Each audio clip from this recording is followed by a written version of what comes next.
still laugh at that shit. It takes me by surprise every time, that beautiful song, which I actually played myself on an instrument called the automaton. Let's shout out everyone in the chat. We got Jackson, Lufkin, IONO, Fuck7, Dream Skate, Austin, Rogero, Nomino, Dookie Crusted, Nightmare 702, Cassidy the Mod, X Skeletor, Bikeboard Mountain, and more. It's a beautiful Friday today. Hopefully you guys had a good week. Glad the week's over. It's not only Friday, it's First Friday. Here in Las Vegas we do this big like arts festival every first Friday, and it happens in like the arts district, but then it also happens downtown, and they bring out Gang Unit and they search you when you go on Fremont Street. It's great. It's a good time. Oh, we got Crept in the house too, one of our top 3 donators. You can see that at the top of the screen. If you guys want to donate money while you're watching live, feel free to do that. A little alert will appear on the screen, and you can be famous forever. Thank you guys for joining us here. I think it's episode number 11, and we're going to start this episode the same way we start every episode, with a little bit of good news from local Las Vegas. Our top story: police, a 2-year-old was shot and killed in northeast Las Vegas. Oh yeah, it's gonna get deep today, boys. A 2-year-old shouldn't have been talking shit. That's what I always say. Hey, when somebody tells you to quit crying, motherfucker, you better quit crying. God damn it. Las Vegas.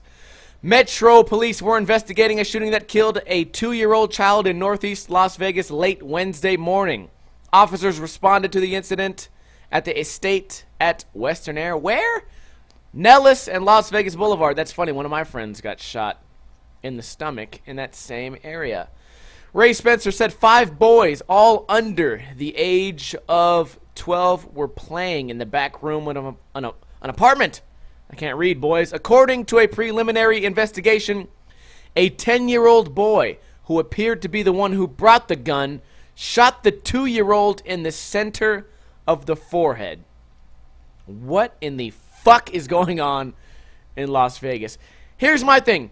5 kids, all in a room, alone, hanging out. Number one, you shouldn't let 4 little kids hang around any 2-year-old. A 2-year-old should probably be hanging out with its parents. But if you are going to leave a 2-year-old in a room with a bunch of kids under 12, let's try to make sure those kids under 12 don't have a gun. Maybe. How do we do that? By being better parents. A lot of people like to blame the gun here, and I feel like a kid under 12 having the gun, that's illegal. Not legal, not allowed. So how did they do it? Oh, because laws get broken. Everyone likes to say these things like, oh, we should outlaw the guns. Well, that would make them illegal. This was also illegal, and it still managed to happen. Illegal things can happen. They're not supposed to happen, but they do.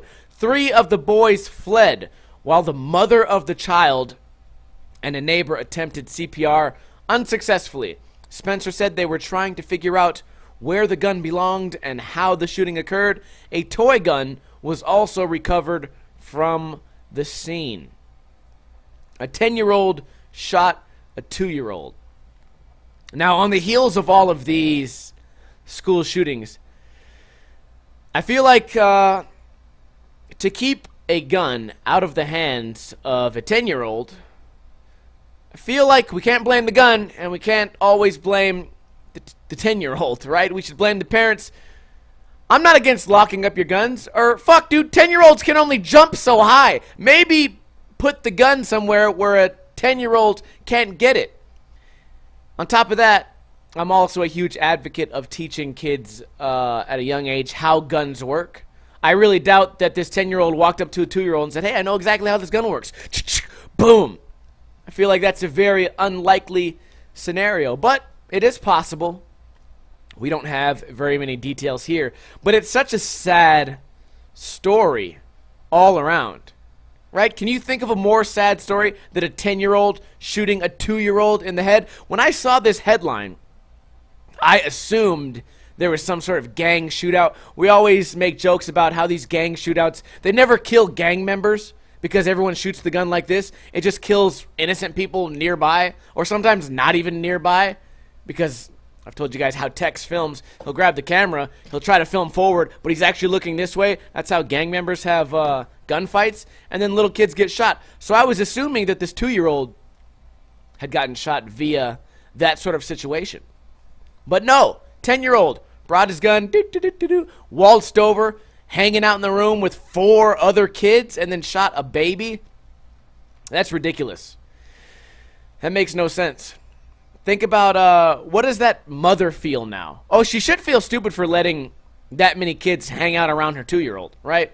I feel like she should feel a little bit of guilt here. And then what does the mother of the 10-year-old feel? Oh, they should hold those parents responsible. What do you think about that? What do you guys think about if that gun belonged to that 10-year-old's parents? Do you think we should hold those parents accountable in some way? Obviously, revoke all of their gun rights, I believe. Okay, which to me, that's the worst thing that can ever happen. That's the only reason I'm not out there committing felonies and gun crimes, is because I would lose my rights to own a gun. So, I don't know. What should they be facing? Jail time? Yeah, maybe. I think so. I think they should face some sort of real punishment. Not a slap on the wrist, not a $1,000 fine, something that hurts. I don't know. Next news story, UFC fighter Nick Diaz arrested in connection with domestic violence incident. I don't know. I always think this shit is funny when the UFC fighters get arrested for beating up a chick. 9 times out of 10, I feel like it's fake, but then we had that one story about this young man named War Machine, and who would have thought with a name like that he could be a loose cannon? But War Machine fucked it up for all other fighters that get framed for domestic violence. UFC fighter Nick Diaz was arrested in connection with a domestic violence incident in Las Vegas, according to his arrest report. Here in Las Vegas, that's what we do. Stockton, motherfucker, what? Walked up to that bitch, motherfucker, what? Stockton, motherfucker, 209, motherfucker. I'm not surprised, motherfucker. According to the arrest report on May 24th at 7:20 p.m., early in the day, right? Officers responded to a domestic disturbance call. Arriving officers said the victim told them her on and off again boyfriend of 2.5 years, Diaz, got into a fight. She said she found out he was sleeping with one of her friends and confronted him. Hey, that's what you get when you date a celebrity, all right? I want to know what she does for work. She said they yelled and argued with each other. She threw a glass of water in his face. She claimed Diaz grabbed her by the head, slammed her into the ground. She said she ran to the backyard by the pool to escape. But he followed her, picked her up, and threw her on the ground. Okay, she might be confusing MMA with pro wrestling. Like he just ran out and body slammed her, picked her up by the head. Who used to do that? Oh, man, there was a ECW fighter. I think he used to grab you by the head and then suplex you. You know how most people would do it? They'd grab you, like, by the waist and flip you over. I think there was a guy that would grab you right by the neck and just throw you over his head. I don't remember who that was. After the victim was taken to the hospital, she changed her story on what happened outside. Oh, surprise! What a big surprise! She said once they were outside, he grabbed her by the throat. Oh, he switched it from an RKO to a choke slam. Now I remember.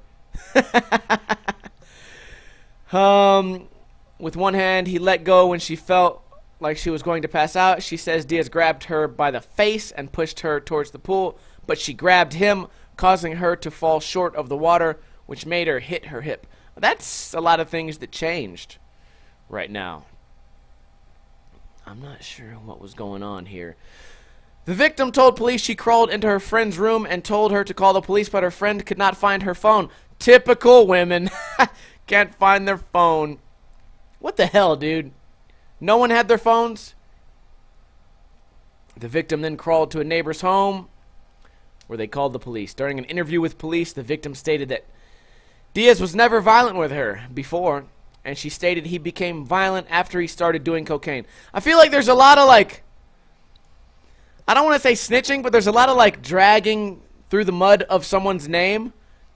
Like, cocaine probably has nothing to do with this situation, but all of a sudden, you got body slammed, then you got choke slammed, then you got hip slammed, and then you brought up cocaine. I feel like you're really going for something here. Like, you really just want this guy to get in as much trouble as possible.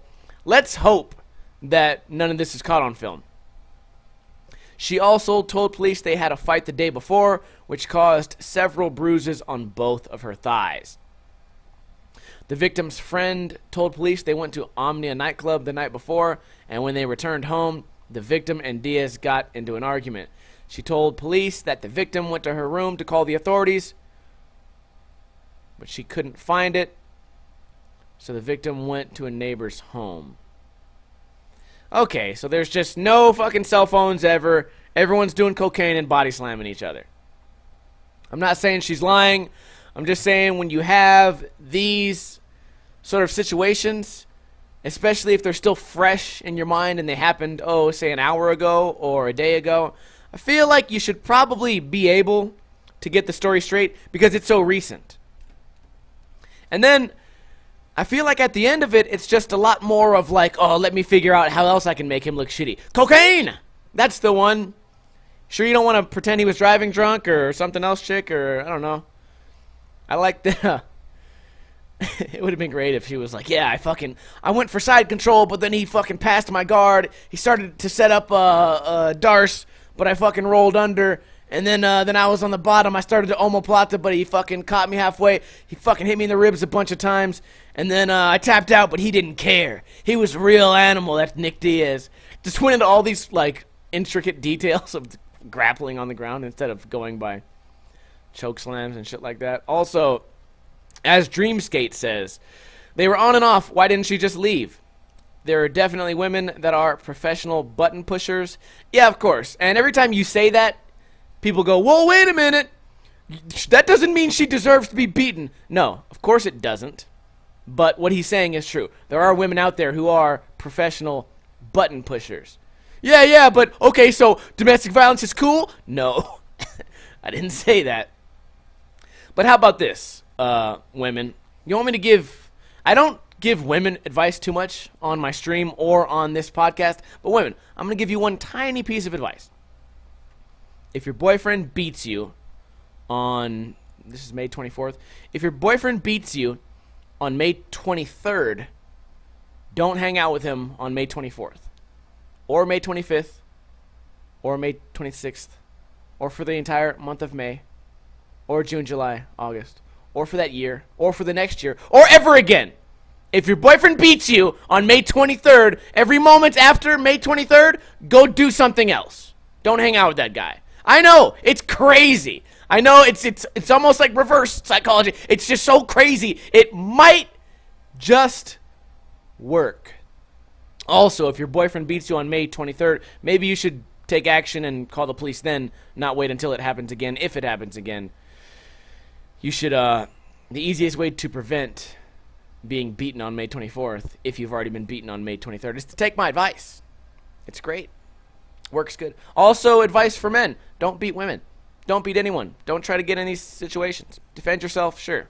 But, you know how it goes with women.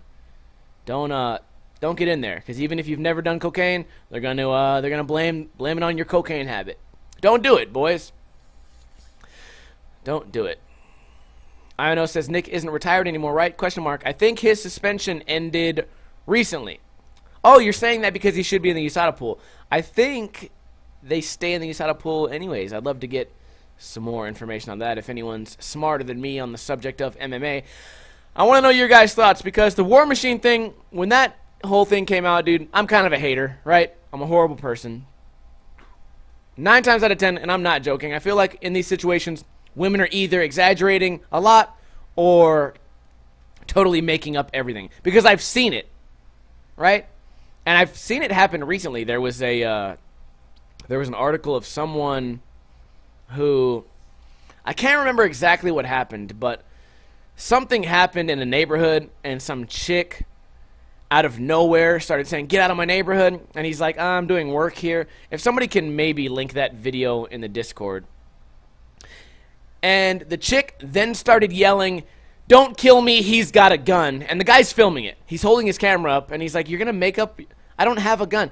He's got a gun! He's got a gun! And she starts screaming it in hopes that, I don't know, maybe someone will come out and kill that guy.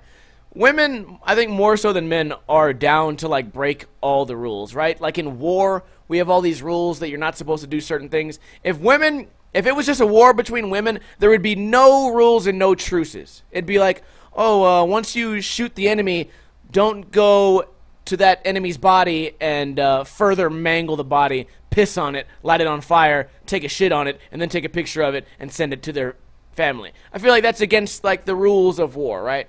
Not supposed to be doing that. Maybe it happens. If it was women fighting, they would all be doing that and breaking every fucking possible rule ever.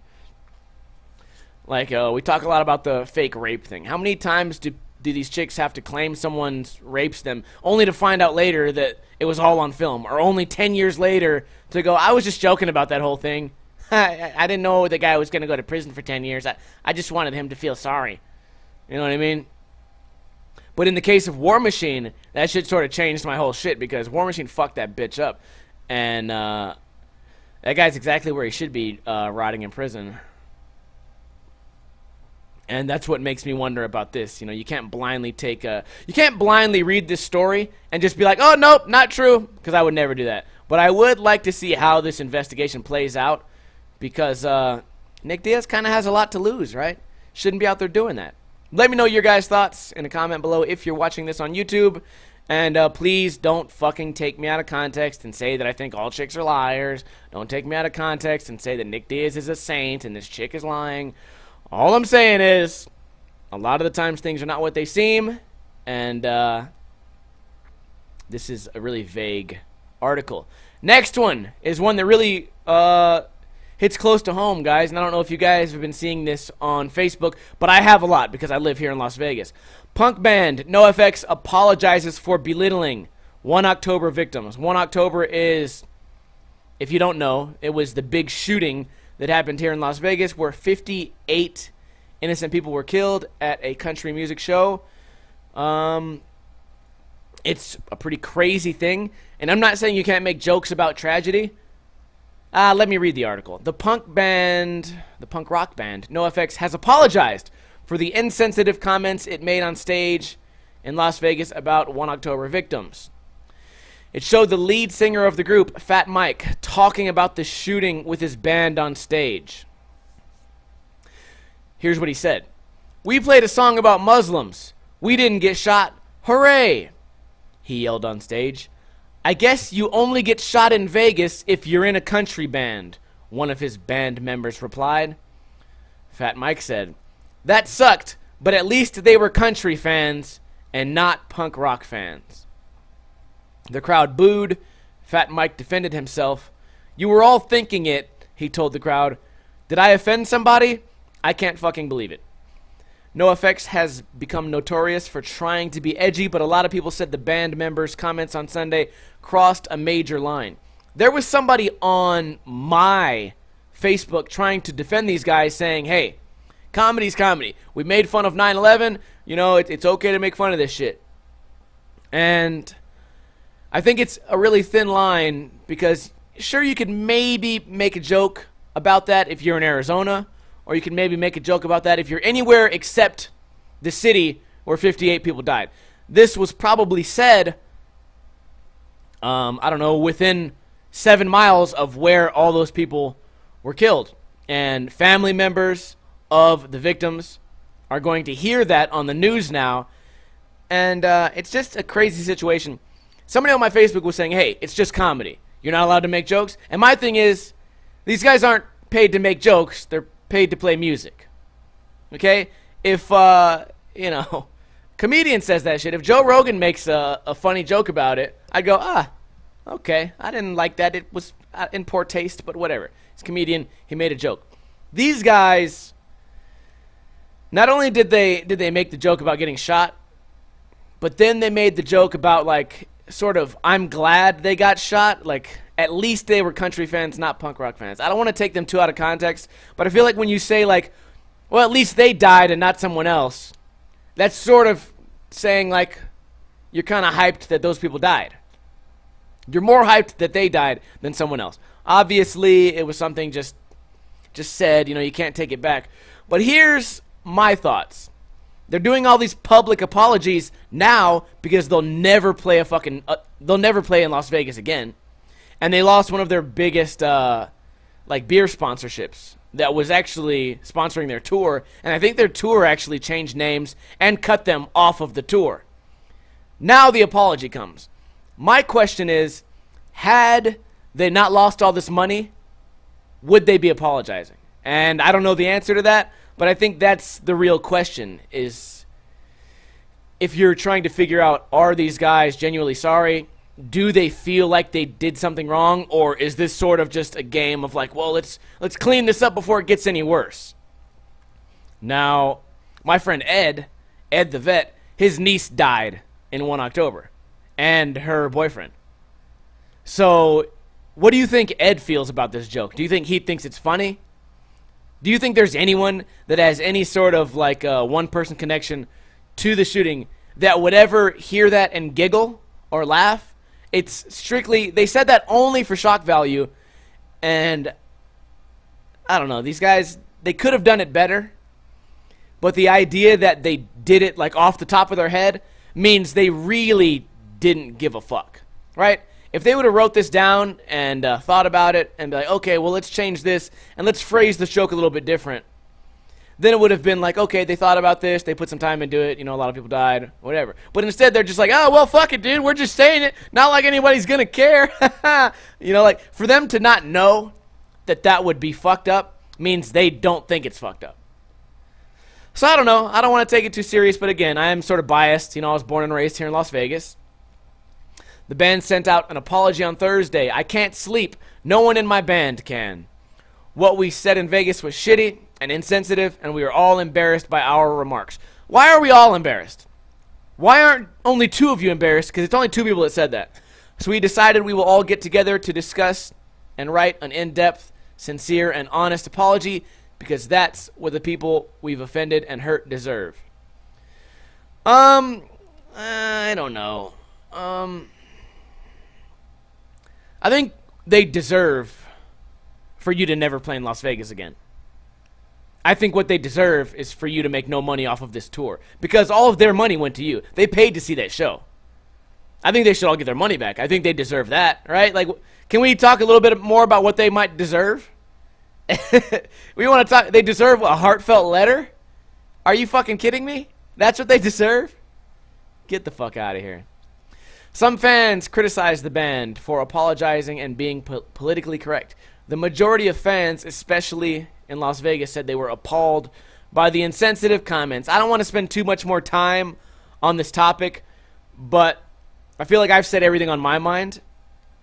INO says, if you've ever seen a NOFX show, they're always drunk. Okay, what does that mean? I've been drunk every day this week, and I've been pretty good about not insulting 58 people and their families that were killed violently in Las Vegas for no reason. I know what you're trying to say, you know, but what I'm saying is that that little tidbit of information goes nowhere. It helps no one. You know, oh, they were drunk. What does that mean? Like, you can just get drunk and do shit? Or does that mean you're supposed to go to their show and expect something like that? I don't understand it. I don't understand where you were going with that. But I feel like in life, you know, things have consequences. These guys fucked up, and sometimes, some things you do, a simple written apology is not going to be enough to get you off the hook. Okay? You do something dumb at your job, you get fired. If I do something dumb on YouTube or Twitch, I lose my YouTube and I lose my Twitch. There's no written apology that helps me get it back. So for NOFX, you lost all your money, you lost your tour, hopefully you lost the ability to ever play another show in Las Vegas ever. And, hey, sorry, we appreciate the letter, but too fucking bad. You know, some things have consequences. And that will be the news for today. Leave the comedy to the comedians, like me, right? Leave the comedy to the comedians. That's what I say. Have you guys seen my skateboard videos? Did you guys see last episode? I went on a whole rant about birds and how funny they look when they fight. I do have a couple of topics for today. Rolled ankles. Worst advice you've ever gotten. let's first start with, let's talk about King of the Road.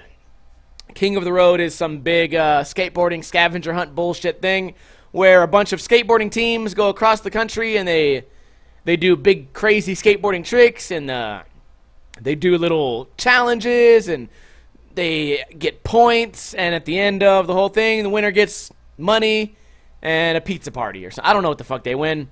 I don't care anymore. But the thing about King of the Road, there's always cool tricks going down. There's always a bunch of people eating shit. By the end of the month, there's going to be somebody with a broken arm on tour because they just go crazy.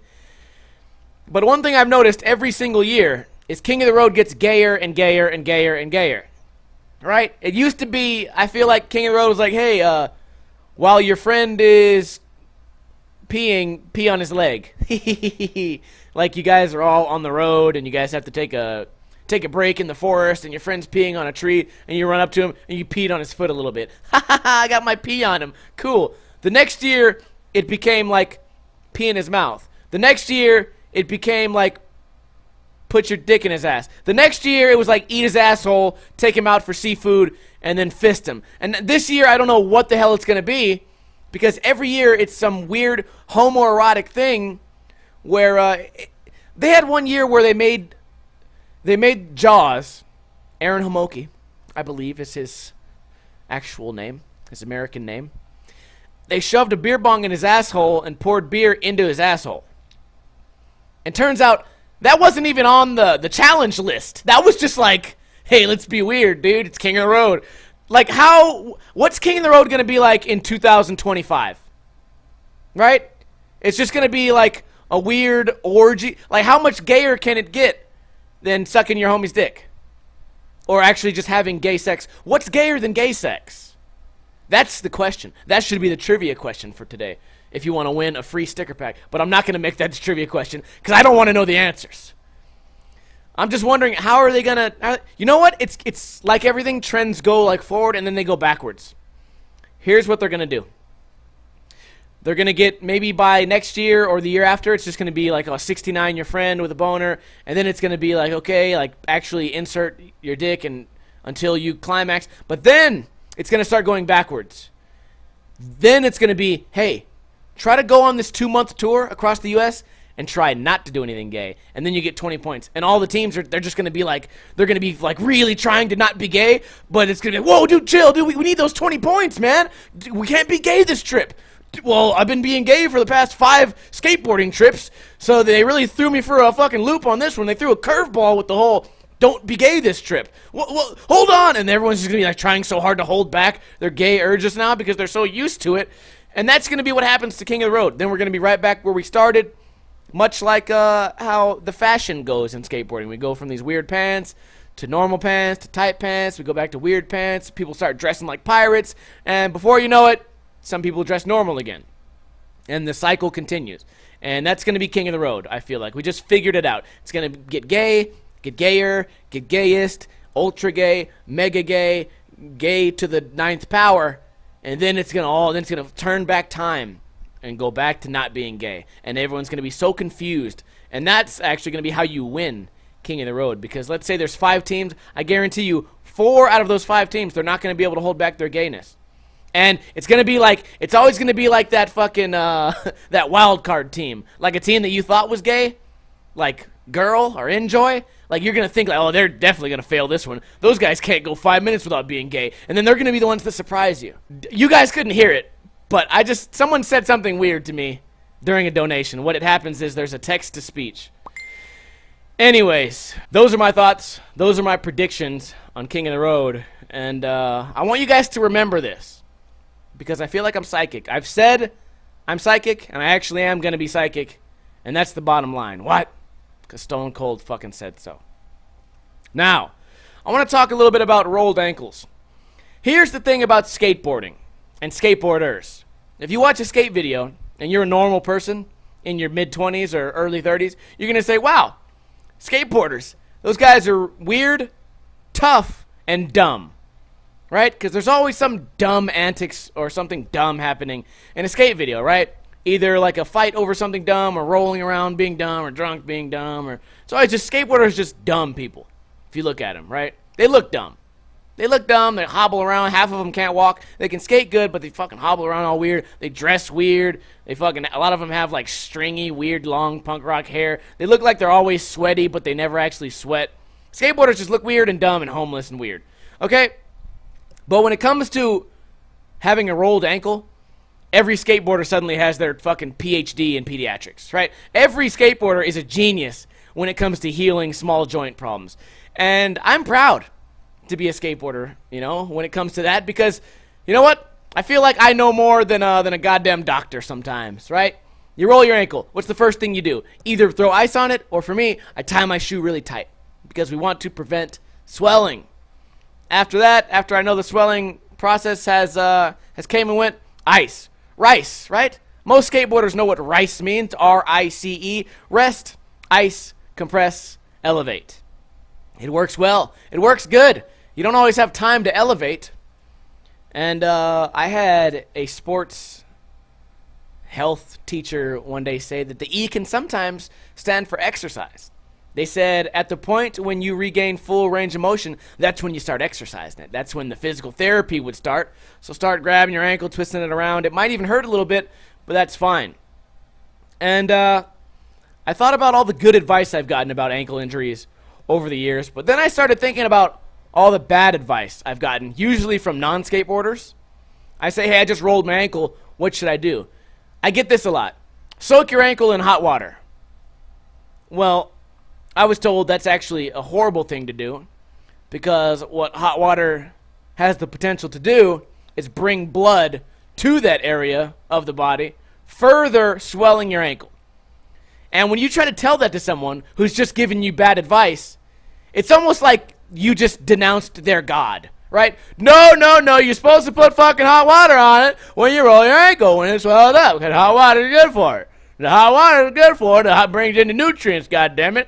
And then you go, no, motherfucker, no, no, think about it. Like, the reason I told you ice and cold water is because we want to bring blood out of there. We want to shunt the blood out of the ankle so that it doesn't swell. That way, later, we can bring nutrient-rich blood into the ankle without it swelling, because a swollen ankle heals slower. No, no, no, no, no, no. My PE teacher, Coach T, once told me that the hot water is how you do it. Okay, do you have any science behind it? No, Coach T said the hot water is how you hit the foot with the hot water. No, listen. Listen, dude. I get it. You're a dodgeball coach. You've achieved your dreams, but that's not how you heal a rolled ankle. Nah, hot water, goddammit. You don't know about hot water. So, it's just one of those things where you can never tell someone their advice is bad. And even if you could Google it, I always do this. I get in arguments with my chick, and I say, oh, I'm going to Google it. And she goes, fine, whatever, fuck it. And I'm like, wait a minute. That means you're not sure. We had a really good one the other day. Asian John had one the other day. He said if you put a wooden spoon on top of boiling water, it will stop it from boiling. And I was like, well, how does that work? How could that possibly work? What's the science behind that? And he never gave me an answer. There was never any science at all. It was just, it just works. It just do. How exactly is a rainbow formed? Well, it just do. There was no science behind it. And my chick had a good one the other day. Oh, it was, okay, this was a good one. I opened a can of olives. It was a small can, really small can, like the size of cat food. I opened a can of olives, and we only used half the olives. So, okay, cool. So, I couldn't put the top on the can because we had to cut the top of the can off. So I just grabbed tinfoil, I put it on top of the can of olives. After it was drained, it was just olives in there, put it in the fridge. My chick says, you can't do that, the olives will become toxic. And I said, well, what do you mean the olives will become toxic? She goes, once the oxygen touches the metal, the olives become toxic. And I thought to myself, well, why? Why would that ever happen? Can you please explain to me in some sort of scientific fashion how tinfoil on top of an already metal can would cause the olives to then become toxic after 24 hours? How is that fucking possible? She said, I said, I think I'm going to Google it. And then she went on this thing like, why are you always trying to Google shit? You don't believe me? You think I'm wrong? Why would you Google it? So for anyone in the chat or currently on YouTube, can anyone explain to me how that would even be possible? Or if there's some sort of Snopes article on how in any way. You know what? I can't wait for her to get here later because I'm going to tell her that I went on a rant about her little story, and we're going to find out what's going on here. We're going to get to the bottom of this topic. I see the chat's not moving at all. You guys must be flabbergasted about, I don't know. That's how it works, but I can't explain it. That's Daniel G's quote. I wanted to ask you guys, what's the worst advice you've ever gotten? Speaking of bad advice, what is the worst advice you've ever gotten? And I started to think about it for a little bit, and the hot water one came up.